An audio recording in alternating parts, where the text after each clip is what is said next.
Hello everyone, welcome back to our YouTube channel team MCQ. और SSC JE के यहाँ पर क्या है स्टेटस आने चालू हो गए हैं और बहुत सारे बच्चे क्या है पूछ भी रहे थे कि सर जो स्टेटस हैं वो अभी इन रीज़न के आए हैं, बाकी के कब आएंगे। तो मैं बता देता हूँ कि अभी टाइम है, आज जो डेट है 16 तारीख है, लगभग 20 तारीख तक आपको सारे स्टेटस क्या है नज़र आ जाएंगे।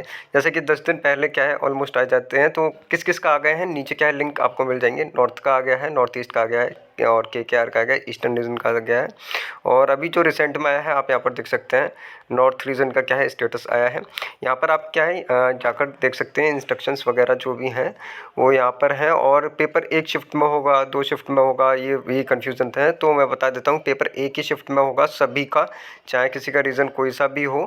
और नीचे कमेंट में करके बताएं कि आपका अगर आया है आप कहाँ से हैं, आपका सेंटर कहाँ गया है, और नीचे सिटी का नाम आप मेंशन करें ताकि कुछ बच्चों के लिए क्या है हेल्पफुल हो सकता है।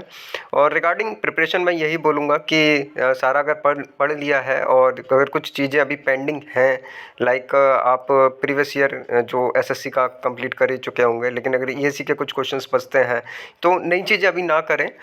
वैसे बेसिकली टाइम है, आप अभी कर सकते हैं। और क्योंकि अभी लगभग आपके पास आज जो तारीख है 16 तारीख है, 10 दिन के करीब आपके पास बचते हैं। लेकिन मैं यही कहूँगा कि अगर जो आपने प्रैक्टिस कर रखी है, स्पेशली जो टेस्ट सीरीज़ में बच्चे थे उनको बार बार यही बोला गया कि जो प्रैक्टिस आपकी चल रही है उसी को कंटिन्यू रखें। और आगे की जर्नी के लिए मैं यही बोलूँगा कि सबसे पहले क्या है, या तो टेलीग्राम पे आप जुड़ जाएं या फिर आप चैनल को क्या है सब्सक्राइब कर लें। क्योंकि एक जो जर्नी है एक बहुत लंबी जर्नी है जो कि 2017 से लेकर चली आ रही है और एसएससी जेईई एस्पिरेंट्स के साथ क्या है पूरी की जा रही है। अब डीडीए के भी क्या है मैं इसी वीडियो में क्या है कवर कर देता हूँ। डीडीए का बहुत सारे बच्चों को प्रॉब्लम है डीडीए में रिगार्डिंग, बार बार मेरे को टाइम नहीं मिलता है, तो डीडीए का मैं यही इसलिए कवर कर रहा हूँ कि जो डीडीए ने है अभी क्या है बीटेक को एलिजिबल कर दिया है। रही बात कि सर जो डेट है, डेट ऑफ फोटो, वो क्या रहेगा कि डेट ऑफ फोटो पर क्या बोले। तो पहले एलिजिबल बीटेक नहीं था, तो डेट ऑफ फोटो ऐसा नहीं कि एडवर्टीजमेंट से तब का डालना है, नहीं। आप अगर आज डेट 14 तारीख है तो आज से क्या है 3 महीने के अंदर अंदर का आप डेट उसमें डाल दें, कोई प्रॉब्लम नहीं होगा। पहला प्रॉब्लम तो ये था। दूसरा ये था कि सर मैंने क्या है पहले डेट ऑफ फोटो नहीं लिखा था या फिर कुछ ऐसा प्रॉब्लम है। अगर आपकी यूआर कैटेगरी है तो आपको 1,000 रुपये दोबारा पे करना पड़ेगा। अगर इसके बाद क्या है, अगर आप 1,000 रुपये पे करते हैं तो लास्ट वाला एप्लीकेशन, जो लास्ट आपका एप्लीकेशन है वो क्या है अप्रूव्ड मान लिया जाएगा। दूसरा इशू ये था। तीसरा कि सर मैंने पहले फिल किया था बट क्या है मेरे पे फ़ोटो और वो चीज़ें क्या है शो नहीं हो रही हैं, उसका क्या है, उसमें आपको कुछ करने की ज़रूरत नहीं है क्योंकि वो एक तरह से बग है। ठीक है, आपने अगर उसमें लगाया है तो आपको दोबारा फिल करने की ज़रूरत नहीं है। मैंने पता भी किया था कि ऐसा क्यों हो रहा है, तो उन्होंने वहाँ से कोई रिप्लाई नहीं दिया। तो ये मैं मानकर चल रहा हूँ कि अगर फिर भी अगर जनरल कैटेगरी है या फिर सेफ एंड से आप कुछ भी कर सकते हैं, लेकिन अगर आप भरोसा करते हैं तो इस चीज़ को क्या है ना करें।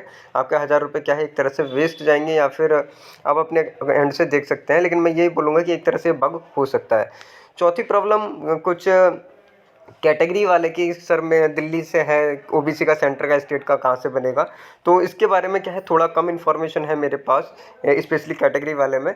और तो उसके लिए मैं कोई कमेंट नहीं करूँगा। इसके बाद भी क्या है कुछ बच्चों के कमेंट और थे कि सर क्या मैं दोबारा फिल करूँ, मैंने दोबारा कर दिया। एक इशू और था डिप्लोमा प्लस बीटेक को लेकर regarding promotion. Diploma plus BTech अगर जिसके पास है, डिप्लोमा भी है और बीटेक भी है, ठीक है, तो उसके लिए क्या मतलब करेक्शन डेट ओपन होगी या नहीं होगी, ये भी मतलब इशू था। तो ये साफ क्लियर हो चुका है कि उनके लिए करेक्शन विंडो ओपन नहीं होगा। अब यहाँ पर लॉस तो है क्योंकि उनके पास डिप्लोमा और बीटेक क्या है पहले भी था, मतलब और अब भी है। लेकिन ये कोई भी करेक्शन विंडो क्या है इस केस में ओपन नहीं होगा, तो उन बच्चों को भी क्या है दोबारा फिल करना पड़ेगा। ये चीज़ भी मैं यहाँ पर क्लियर कर देता हूँ। और भी मतलब कुछ माइनर इशू थे जो बच्चों के चल रहे थे, अभी हो सकता है मुझे याद नहीं आ रहे हों, लेकिन आप नीचे कमेंट कर दें, मैं एक एक करके क्या है सबके जो भी डाउट्स होंगे वो मैं वहाँ पर कवर कर दूंगा। जो बेसिकली थे वो यही थे कुछ कि सर मेरा ऐसे है ओपन होगा नहीं होगा, सर दोबारा भरूँ या नहीं भरूँ, ये सारी प्रॉब्लम थी। तो बच्चों क्या है मतलब टाइम कम मिल पा रहा है किसी न किसी वजह से, मैं ज़्यादा चीज़ें कवर नहीं कर पाऊंगा। लेकिन आप सब्सक्राइब कर लें, या तो टेलीग्राम पर जुड़ जाएँ या फिर यहाँ पर सब्सक्राइब कर दें। मैं कम्युनिटी में क्या है सारी चीज़ें डाल दूंगा। So take care, see you soon, bye.